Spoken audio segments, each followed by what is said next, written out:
ये वक्त पूरा चमचों का है। तो याद रखो, जब तक आप चमचागिरी करते रहेंगे तो गुलामी तुम्हारा मुकद्दर बन जाएगा। करेंगे इंसाफ कभी नहीं मिलेगा। जब तक आप चमचागिरी करेंगे मसावात आपको कभी नहीं मिलेंगे। जब तक आप चमचागिरी करेंगे तो आपका एक्सप्लॉयटेशन होगा। जिस दिन आप अपनी सफों से चमचों को दूर करेंगे और शेर बनेंगे तो तमाम दुनिया तुम्हारे हाथ में होगी।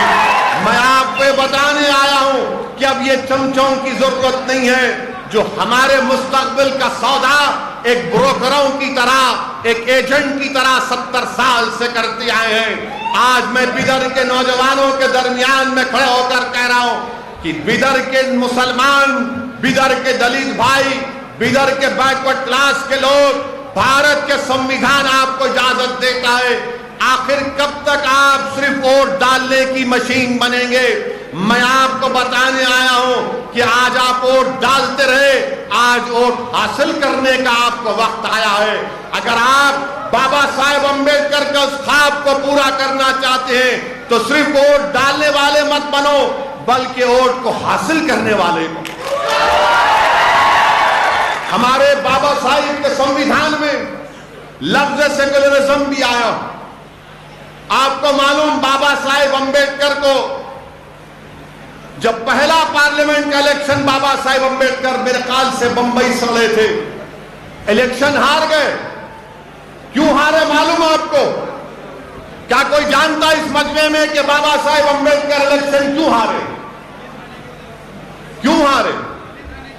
नहीं, दोनों दलित थे।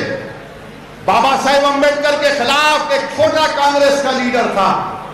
अम्बेडकर को शिकस्त क्यों हुई?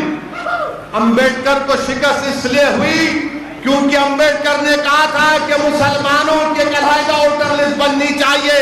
तो आलासाद के लोगों ने कहा कि हाँ देखो, ये अम्बेडकर मुसलमानों की बात कर रहा है।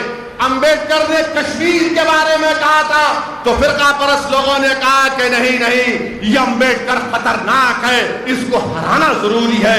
इन्हीं दो चीजों पर अम्बेडकर को हरा दिया गया था बाबा साहिब। तो फिरका परस्ती असदुद्दीन ओवैसी की वजह से नहीं है। लोग आकर बोलते हैं, लोग मुझसे कहते हैं कि आप जहां पर जाते हैं वहां पर बीजेपी को फायदा होता है। मैं आज तारीख में जाकर अपनी बात को चैलेंज के साथ रख रहा हूं। बताओ, क्या मैंने जो बयान किया वो सच नहीं है? कि अम्बेडकर को हार इसलिए हुई थी क्योंकि कांग्रेस ने कहा ये अम्बे बाबा साहिब तो मुसलमानों की वोटर लिस्ट की बात कर रहा है, ये कश्मीर की बात कर रहा है, इसको हरा दो। माहौल ऐसा बनाया गया कि बाबा साहिब अम्बेडकर इलेक्शन हार गए। तो फिरका परस्ती 1952 से है। याद रखो, ये जो लोग आकर आज मेरा जलसा हो गया, मैं तो कोई सियासी बात नहीं करूंगा अभी। इंशाअल्लाह ताला आने वाले दिनों में यहां एक्शन होगा तो उस वक्त एंड 3 टाइम पॉलिटिकल स्पीच दूंगा। अब क्योंकि हमको संविधान के ऊपर, कॉन्स्टिट्यूशन के ऊपर बोलना है, उसी पर बोलना चाहूंगा। तो आज मैं आपसे ये भी बताने आया मेरे अजीज दोस्तों और बुजुर्गों कि हमारा ये कॉन्स्टिट्यूशन तो हमारे सामने है, मगर ये कॉन्स्टिट्यूशन हमसे क्या मुतालिबा करता है? क्या भारत का संविधान हिंदुओं का संविधान है? क्या भारत का संविधान मुसलमानों का संविधान है? क्या भारत का संविधान सिखों का, ईसाइयों का, बौद्ध मजहब का संविधान है? नहीं है। ये संविधान पूरे भारत के शहरियों का, इंडियंस का है। ये भारत के तमाम रहने वालों का है। अंबेडकर ने क्या कहा था? ये मुल्क किसी एक मजहब को नहीं मानेगा, ये मुल्क पूरे मजहब को मानेगा। जो नहीं मानते खुदा को, ये मुल्क उनको भी इज्जत देगा। ये हमारे संविधान की खुसूसियत है। तो इसीलिए मेरे अजीज दोस्तों और बुजुर्गों, हमारे मुल्क के वजीर आजम क्या कहते हैं कि ये होली किताब है। हमारे मुल्क के वजीर आजम कहते हैं कि constitution is a Holi book. नहीं, कॉन्स्टिट्यूशन होली बुक नहीं है, ये कॉन्स्टिट्यूशन है मुल्क को चलाने के लिए। मुल्क को कैसे चलाया जाएगा, ये मुल्क का कोई मजहब नहीं होगा, और कोई भी मजहब के नाम पर किसी से नाइंसाफी नहीं करेगा। ये मुल्क का संविधान कहता है, मगर हमारे मुल्क के वजीर आजम ये चाहते हैं कि संविधान में कुछ भी डालकर ये कह देना कि देखो ये कॉन्स्टिट्यूशन है, इसको मान लिया जाए। मेरे अजीज दोस्तों और बुजुर्गों, आज 26 जनवरी है। आज के इस दिन को अगर हमको खराज अकीदत पेश करना है तो मैं सबसे पहले बाबा साहिब अम्बेडकर को खराज अकीदत पेश करता हूं, इसलिए कि मैं जाती तौर पर बाबा साहिब अम्बेडकर को बहुत चाहता हूं। मैंने थोड़ा बहुत पढ़ा, ज्यादा नहीं पढ़ा है, मगर मेरा मानना यह है कि जो अम्बेडकर को मानता है, चाहता है, जो अम्बेडकर को समझता है और जो गोडसे को और सावरकर को मानता है, इन दोनों में जमीन आसमान का फर्क है। जो लोग गोडसे को मानते हैं, उन्होंने ही उस नफरत की आइडियोलॉजी पर महात्मा गांधी का कत्ल कर दिया था। गोडसे डरता था, सावरकर डरते थे एक ज़ईफ बूढ़े आदमी से, और जाकर गोडसे ने उसको गोली मार दी। जो गोडसे को मानते हैं वो इख्तिदार और ताकत को हासिल करने के लिए दंगा भी करा सकते, वो किसी को मार भी सकते, वो किसी इबादतगाह को शहीद भी कर सकते। मगर जो अम्बेडकर की आइडियोलॉजी को मानते हैं, जो अम्बेडकर के पैगाम को समझते हैं, वो अपनी पूरी लड़ाई संविधान की चार दीवारी में रहकर लड़ते हैं। चाहे उन पर एंटी नेशनल का उन पर इल्जाम लगा दिया जाए, मगर वो कभी भी संविधान से आगे नहीं बढ़ते। आज आप देखते होंगे कि संघ परिवार की तरफ से बड़ी बड़ी बातें की जाती हैं। वो हमेशा एक बात कहते, आज एक बात कहकर जा रहा हूं नौजवानों, अगर कहीं पर तुमसे कोई संघ परिवार के लोग बहस करेंगे तो तुम उनको इसका जवाब देना। वो कहते हैं कि India is a nation, India is a nation. आपको मालूम, बाबा साहेब अम्बेडकर ने कॉन्स्टिट्यूएंट असेंबली में बाबा साहेब अम्बेडकर ने क्या कहा था? जो लोग ये कहते हैं कि इंडिया इज अ नेशन, ये फरेब दे रहे हैं, धोखा दे रहे हैं। बाबा साहेब अम्बेडकर ने कहा था कि इस मुल्क में हजारों कास्ट हैं, हजारों कास्ट हैं। जब हजारों कास्ट हैं तो नेशन कैसा हो गया? बाबा साहेब अम्बेडकर ने कहा था ये कास्ट जो है, ये कास्ट एंटी नेशनल है। बाबा साहेब अम्बेडकर ने पैगाम दिया कि कास्टिज्म को खत्म करो, अगर कास्टिज्म होगा तो ये एंटी नेशनल है। बाबा साहेब अम्बेडकर ने कहा था कि समाजी अलहदगी को खत्म करो, इत्तेहाद पैदा करो। तो आज जो लोग इस मुल्क में इत्तेहाद पैदा करना चाहते हैं, उनको एंटी नेशनल कहकर जेलों में डाल दिया जा रहा है। मेरे अजीज दोस्तों और बुजुर्गों, ये पैगाम को आपको समझना जरूरी है। अगर हम ये चाहते हैं कि इस मुल्क को अम्बेडकर का मुल्क और अम्बेडकर के पैगाम को आम करना चाहते हैं, तो अम्बेडकर ने एक पैगाम दिया था। अम्बेडकर ने कहा था कि सियासत में भक्ति जानते हैं ना, भक्ति का मतलब जो उर्दू में बोलते गुलू, मोहब्बत, सियासत में भक्ति बर्बादी का रास्ता है। अम्बेडकर ने कहा था कि सियासत में भक्ति बर्बादी का रास्ता है। जो उर्दू में हम लफ्ज है तस्लील कहते हैं उसको, कि वो रास्ता है। अम्बेडकर ने कहा कि हाँ, मजहब में अगर तुम भक्ति करोगे तो तुमको जन्नत मिल सकती है, मगर सियासत में भक्ति नहीं करना। मगर आज बीजेपी में जितने हैं लोग, वो तमाम के तमाम मोदी के भक्त बने हुए भक्ति। अंबेडकर ने क्या कहा था कि सियासत में भक्ति नहीं चल सकती, यह बर्बादी का रास्ता है। तो आप अगर आज इस दीवाने को सुनने आए तो मेरे भक्त बनकर नहीं, मेरे भाई बनकर आप आइए और आके क्योंकि अंबेडकर ने कह दिया कि सियासत में भक्ति एक बर्बादी का रास्ता है। अच्छा, और ये लोग बार बार बोलते कि अंबेडकर मुसलमानों के खिलाफ थे, झूठे ये लोग। अगर कोई संघ परिवार का कहता है कि अंबेडकर मुसलमानों के खिलाफ थे, उनकी किताब पार्टीशन इन पाकिस्तान का हवाला देकर तो आओ, मेरे सामने 5 मिनट तुम नहीं ठहर सकोगे। उसी किताब से अंबेडकर ने मुसलमानों से मोहब्बत की थी, ये अंबेडकर का पैगाम। अंबेडकर ने, बाबा साहेब अंबेडकर ने बुद्धिज्म कबूल करने से पहले लोग आकर बाबा साहिब से पूछे क्या करना, कौन से मजहब को जाना, तो बाबा साहिब ने कहा कि इस्लाम को कबूल करो। मगर जब बाबा साहिब अंबेडकर ने मुसलमानों में जात पात को देखा तो उनको तकलीफ हो गई। इसीलिए मेरे अजीज दोस्तों, मुसलमानों में जात पात है, यह बात मानना पड़ेगा आपको।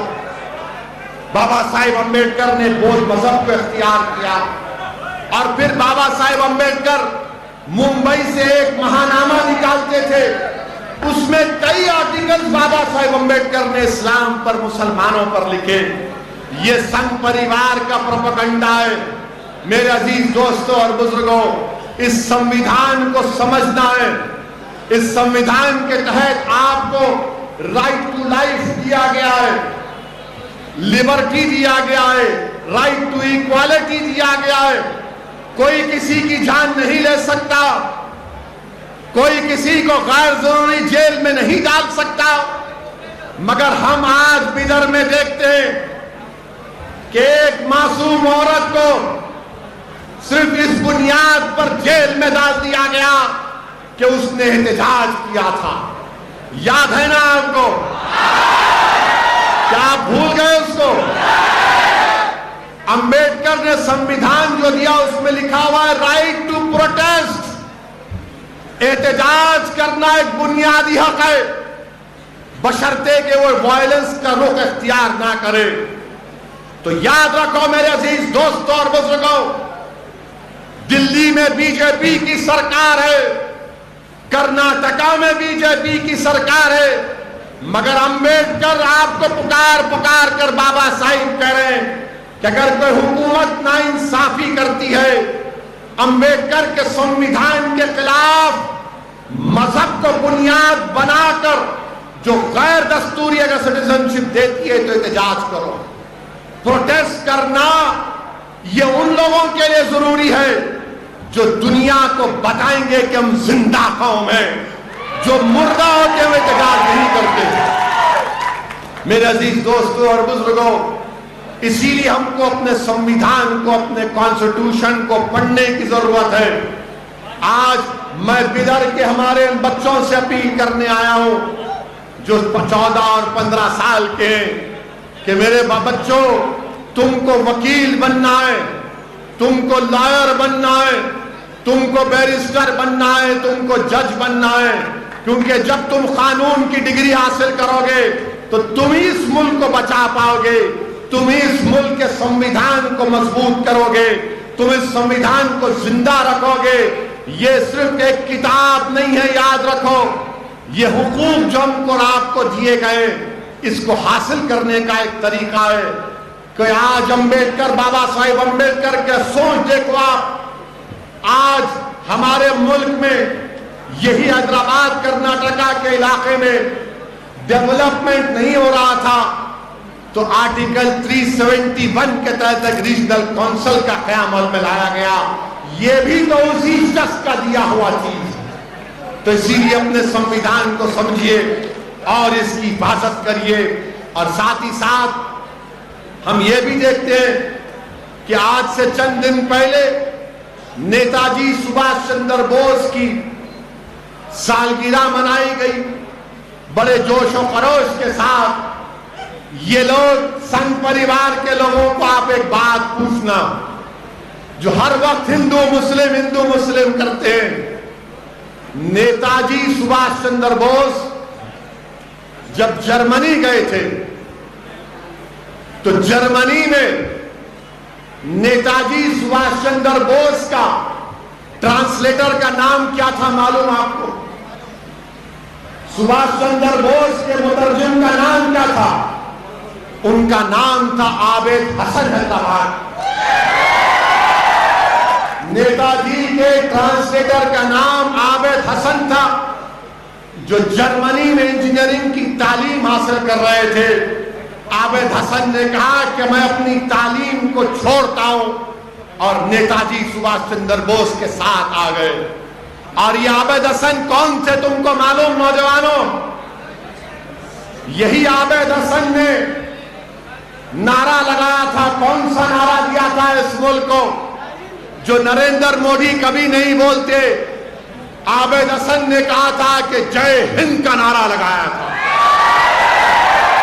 तो नेताजी सुभाष चंद्र बोस को नारा बहुत पसंद आया। उस दिन से आज तक जय हिंद का नारा दिया जाता है। ये आबिद हसन का दिया हुआ। आपको मालूम ये आबिद हसन कौन थे? जर्मनी से वो और नेताजी सुभाष चंद्र बोस सबमरीन में 2 महीने सबमरीन में यूरोप से एशिया को जाती है सबमरीन। आबिद हसन अपनी डायरी में लिखते हैं कि मैं जब नेताजी के साथ था तो हम उस सबमरीन में धुआं इतना होता था कि कालिक हमारे कपड़ों को लग जाती, कालिक हमारे रजाई पर आ जाती। ये आबिद हसन ने नेताजी सुभाष चंद्र बोस के साथ इस मुल्क की आजादी में एक अहम रोल अदा किया। मगर ये संघ परिवार के लोग आबिद हसन का नाम नहीं लेंगे। मगर आपको याद रखना है, तुमको मालूम नौजवानों, क्विट इंडिया का नारा किसने लगाया था? क्विट इंडिया का नारा अंग्रेजों से किसने कहा था कि भारत छोड़ो, हिंदुस्तान छोड़ो? नौजवानों, उसका नाम यूसुफ मेहर अली था। बंबई के यूसुफ मेहर अली नारा लगाया था, क्विट इंडिया, भारत छोड़ो, अंग्रेजों इंडिया को छोड़ो। ये नारा लगाने वाले का नाम यूसुफ मेहर अली था।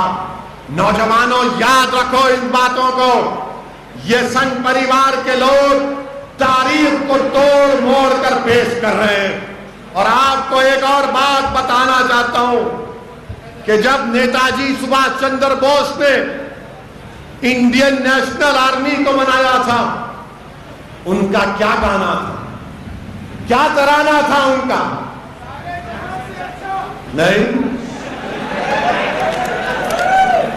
उनका नारा ये था, तराना ये था कि कदम कदम बढ़ाए जा, खुशी के गीत गाए जा। ये जिंदगी है कौम की, तू कौम पे लुटाए जा। क्या था इनका तराना? कदम कदम बढ़ाए जा। बोलो मेरे साथ, खुशी के गीत गाए जा। जिंदगी है कौम की, तू कौम पे लुटाए जा। तू शेर हिंद आगे बढ़, मरने से तू कभी ना डर।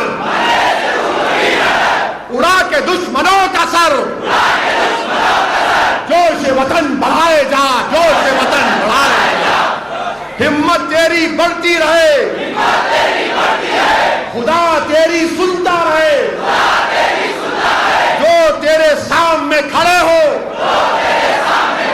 तू खाक में मिलाए जा, तू खाक में मिलाए जा। कदम कदम बढ़ाए जा, खुशी के गीत गाए जा। ये जिंदगी है कौम की,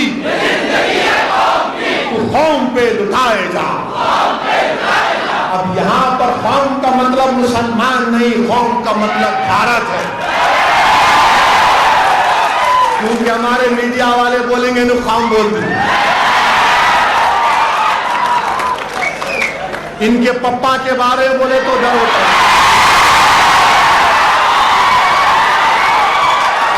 का मतलब मूल।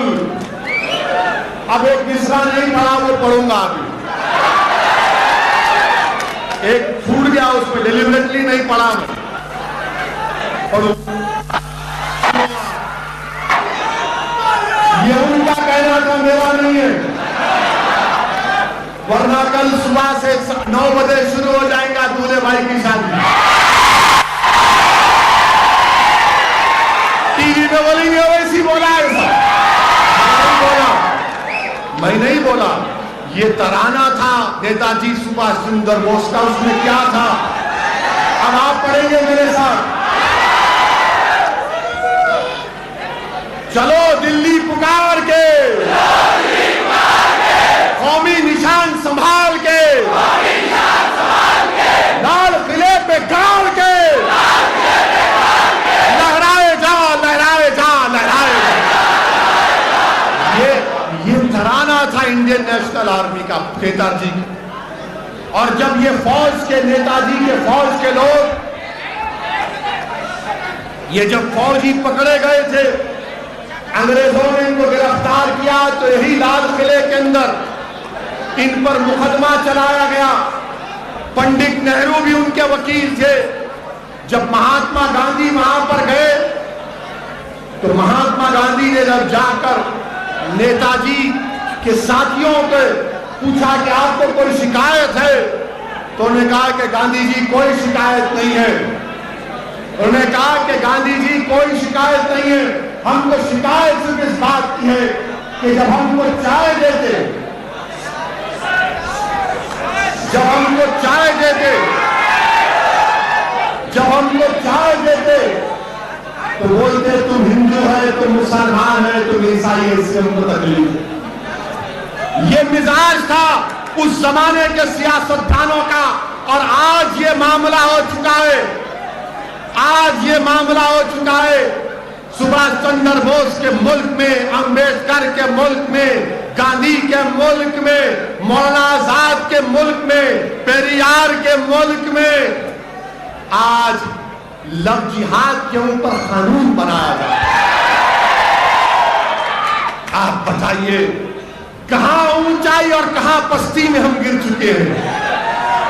कहां ऊंचाई का दौर था वो, जब हर एक मर मिटता था इस मुल्क पर अपनी जान को कुर्बान करने के लिए।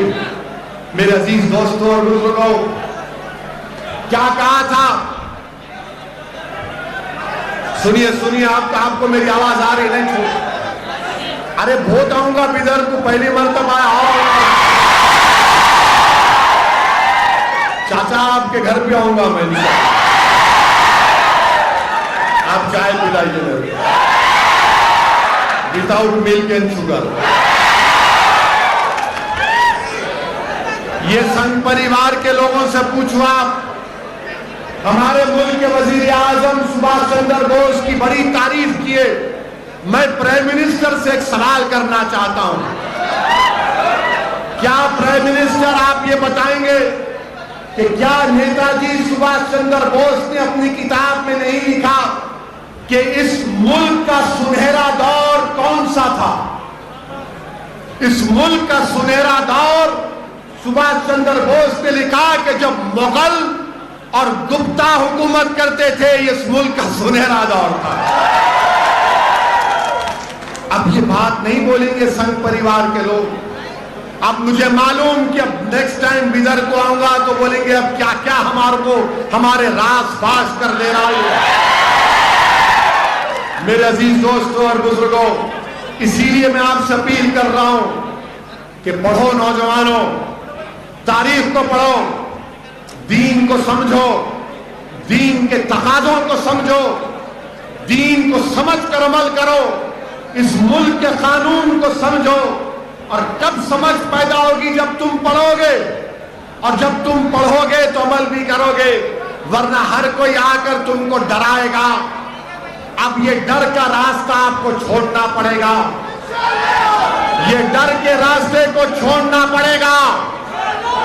ये बार बार आकर कहेंगे असदुद्दीन ओवैसी आया है तो वोट कट जाएंगे।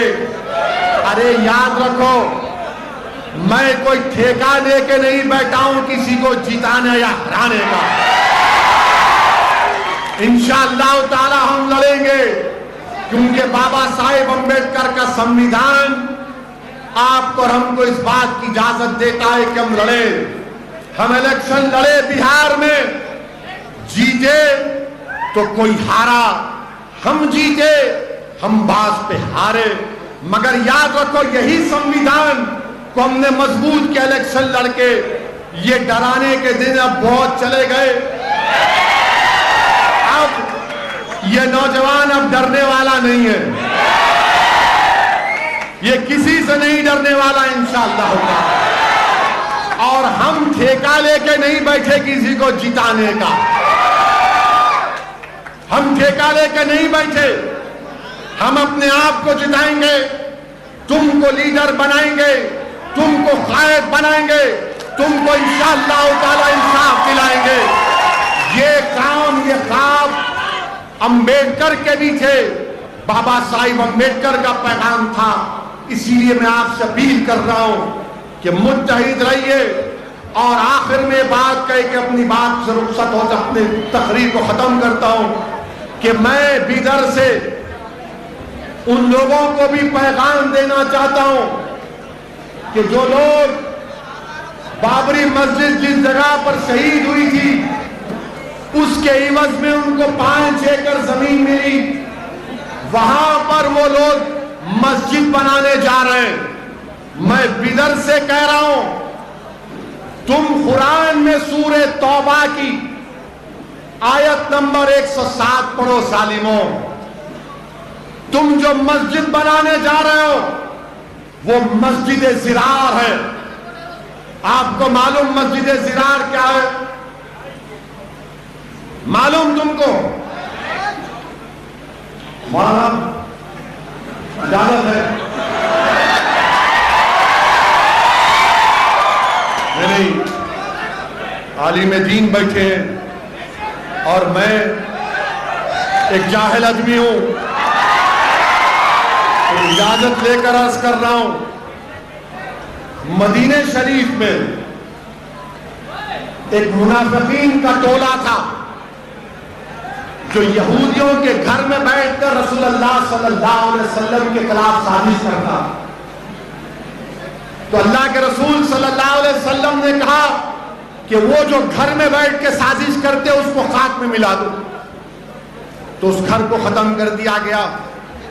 तो उसमें एक और शख्स था, उसका नाम याद नहीं आ रहा मुझे, जो अपने आप को राहिब कहता था, बहुत बड़ा।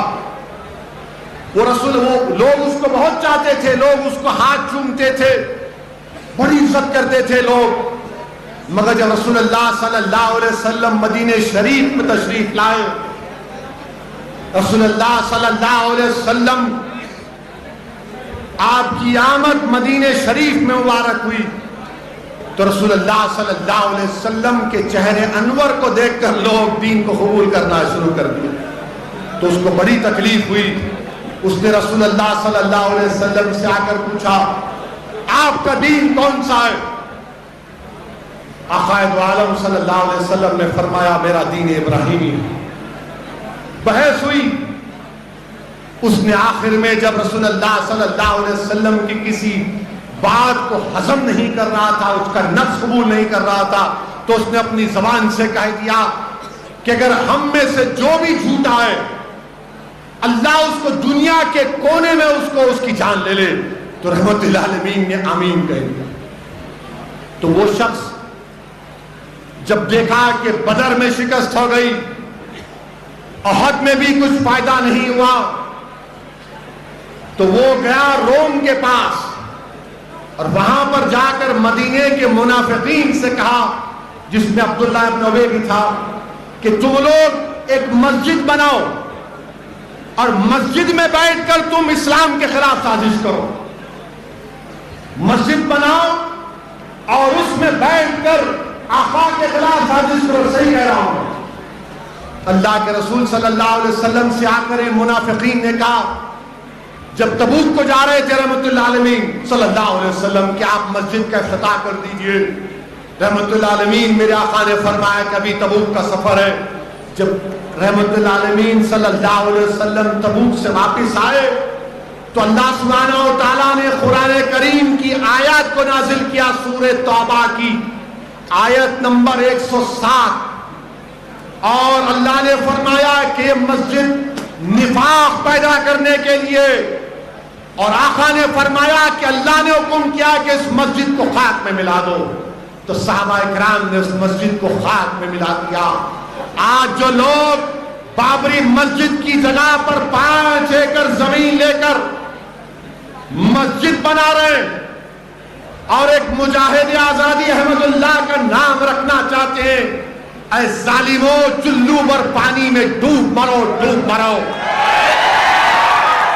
कहां अहमदुल्लाह वो मुजाहिद आजादी जो एक बेहतरीन जर्नल था, जो बेहतरीन जर्नल था?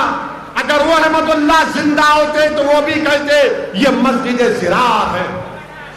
जो लोग 5 एकड़ जमीन लेकर पैसे पूछ रहे हैं, मैंने हर मसलक के उलमाओं से पूछा, मुफ्तियों से पूछा, पर्सनल बोर्ड के आमिला के इजलास में जिम्मेदारों से पूछा, तो सब ने कहा कि उस मस्जिद में नमाज नहीं पढ़ी जा सकती।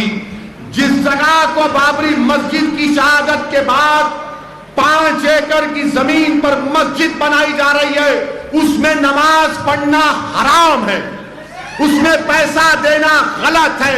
अगर तुमको पैसे देना है तो बिदर में किसी गरीब यतीम बच्ची की शादी कराओ, यतीमों को तालीम दिलाओ।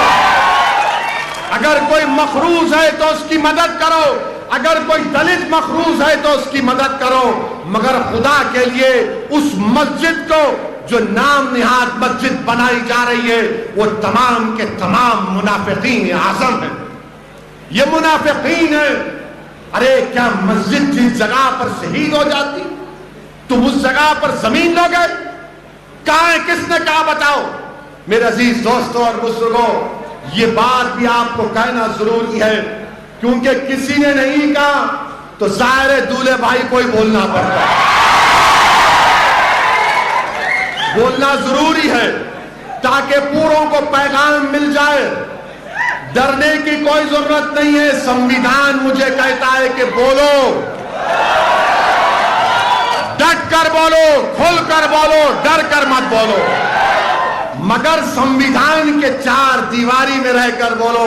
मैंने जो कुछ भी कहा है वो कानून के दायरे में रहकर कहा हूं, कानून के दायरे में रहकर कहा हूं। आप इतना भी नहीं पकड़ सकते मेरे को,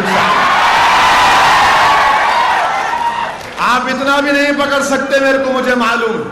पकड़ना चाह रहे पकड़ लो, जान लेना चाह रहे ले लो, नो प्रॉब्लम।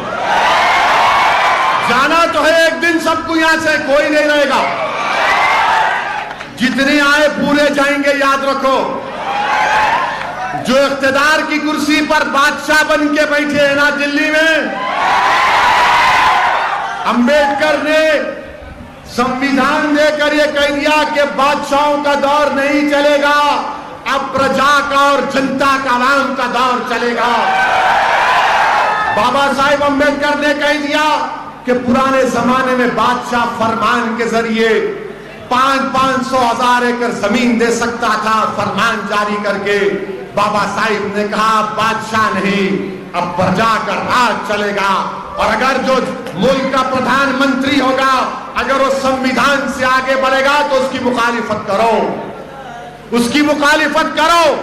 और हमको और आपको इस बात की इजाजत दी गई है कि अगर कोई भी हुकूमत किसी की पार्टी की हो, अगर वो संविधान के ऊपर हुकूमत नहीं चलाते तो हमारा हक बनता कि संविधान को बचाएं, मुल्क को बचाएं और उसके खिलाफ एहतजाज करें। मेरे अजीज दोस्तों और बुजुर्गों, यही चंद अहम गुजारिशात मुझे आप तक कहना था।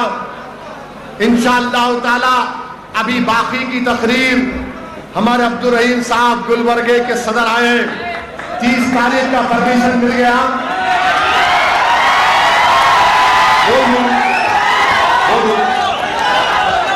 30 जनवरी के दिन गुलबर्गे में इंशाअल्लाह जलसियाम होगा। अगर if you have time please come. आधी बात वहां करेंगे। आज तो खाली संविधान पे बात हुई थी, गुलबर्गे में बंदा नवाज की सरजमीन पर खुलकर बैटिंग होगी इंशाअल्लाह।